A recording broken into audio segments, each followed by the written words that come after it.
Thanks, Coldplay. Let me just turn that down a little bit. One of my favorite bands. I miss you, Cardhu. One of the, if not the most, questions asked to me at a whiskey tasting. One of the most popular is, where's my Cardhu? Remember, I do most of my tastings in Canada, and for years and years and years they've had no Cardhu. It was probably the most popular single malt. Why? Simple.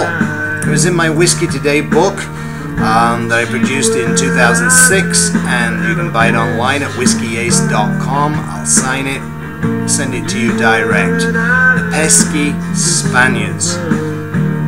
Yep, and they just won the World Cup. That's even worse.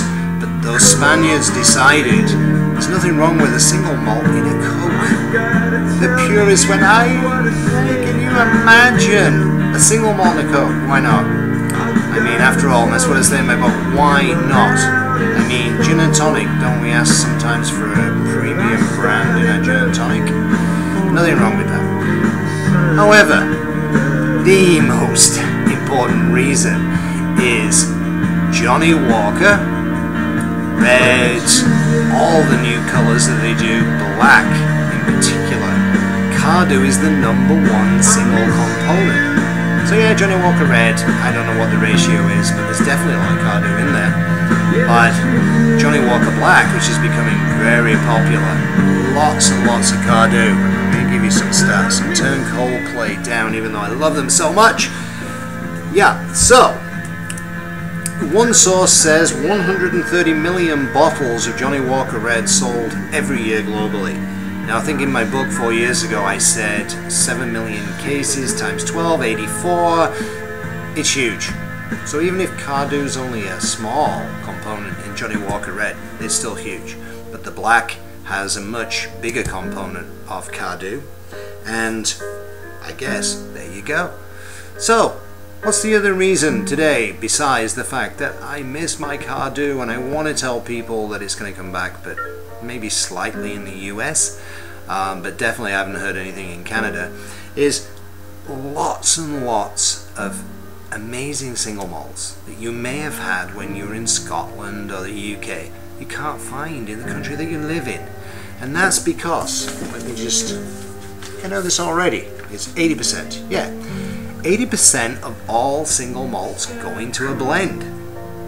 That's the reason we can't get them. You know, Glenord, Glenturret, some of my favorites, all go into blends. The other reason is that a few years ago, the Far East really took a hold of single malts, and Scotland was scrambling to make orders. I mean, India, China, they'd already done very well in Japan, started wanting all the single malts. So we started to see less of Lagavulin, Lefroy left, etc, etc. What I want to say is Whisky Ace, or my segment of Whisky Ace, is going to go to live tastings. We're going to start live tastings next week, but with the tastings I want to hear from you.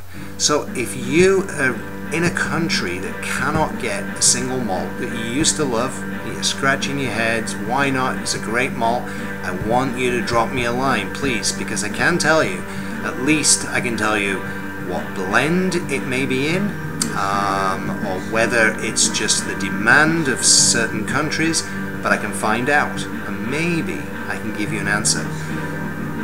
whiskyace.com, and our channel here is Whisky Ace 1. Check us out. Talk to you soon. Bye.